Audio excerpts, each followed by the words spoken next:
All right, well, Jimmy Kimmel Live is live again. The comedian was greeted with a standing ovation as he made his closely watched return to TV last night. He'd been off the air for nearly a week after ABC said it was suspending his show indefinitely for critical comments he made about Republicans after the murder of Charlie Kirk. He opened the show with an emotional monologue, which started with, as I was saying, before I was interrupted. He then went on to make a tearful apology for the comment last week that kick-started this drama. But he balanced that with a fierce defense of free speech. Here are some highlights.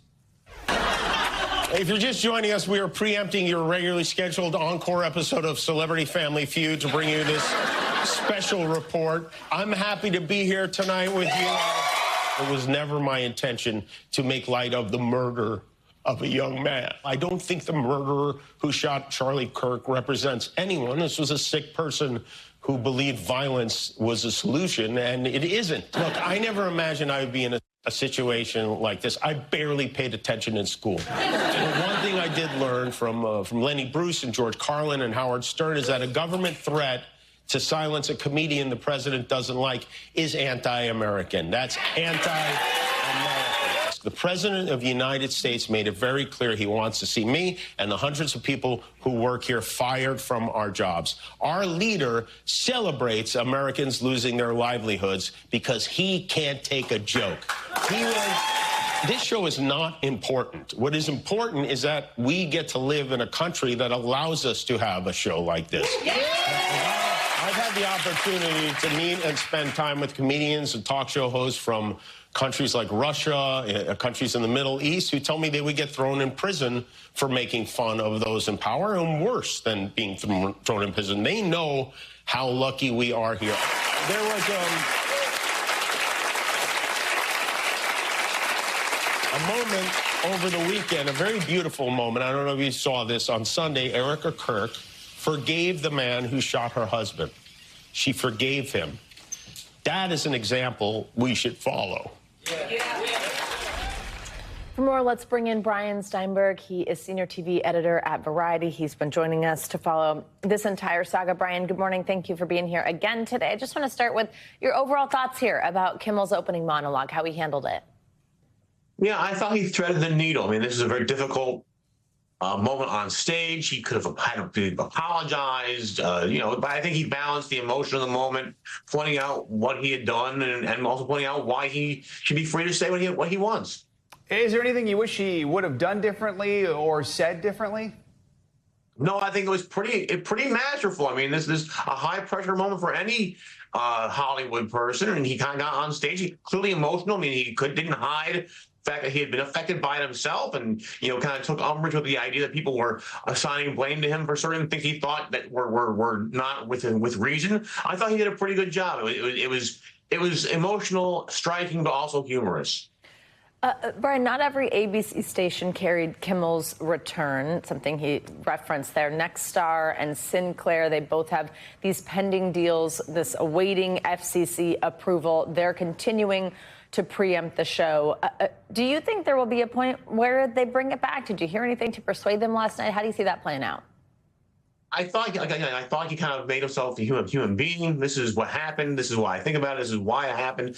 I don't know how long Nexstar and Sinclair can preempt. I mean, certainly they can do that. Disney might have the right at some point to take the show to another station in the market. I think they will probably have to see what kind of ratings have resulted when they take Kimmel off the air and have other things like repeats or local news. We'll have to see what it nets out. But I mean, economics will probably drive most of these decisions, I suspect. President Trump has already criticized the show's return, suggesting on social media he may potentially take legal action against the network. I mean, have we seen this level of just pressure against a late-night comedian, or in this case, all late-night comedians before, or is this new territory for America?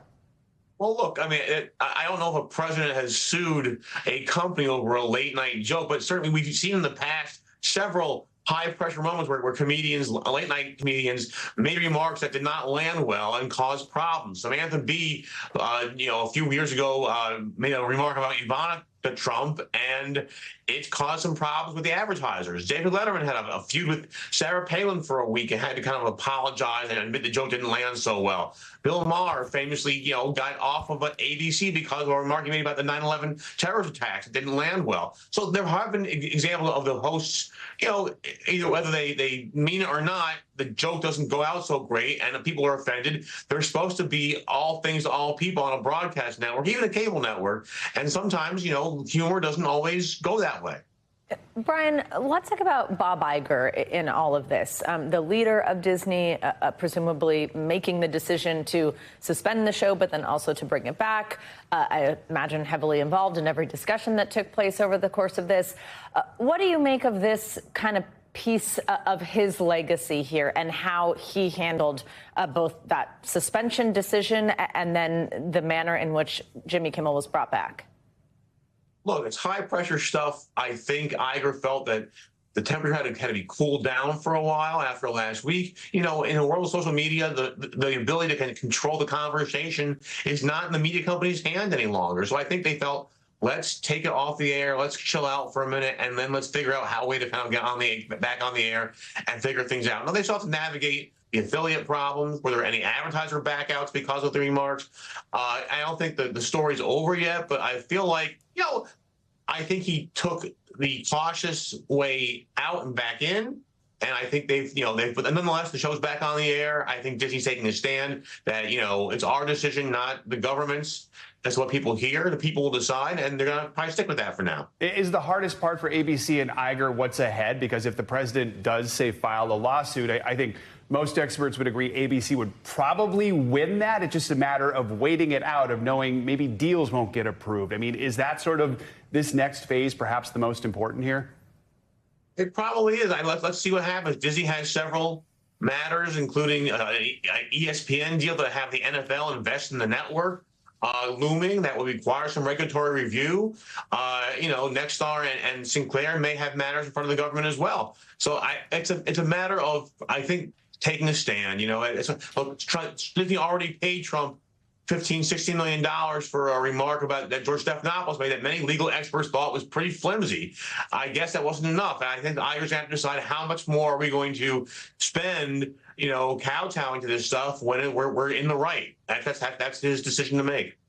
All right, Brian, thank you for joining us throughout this whole thing.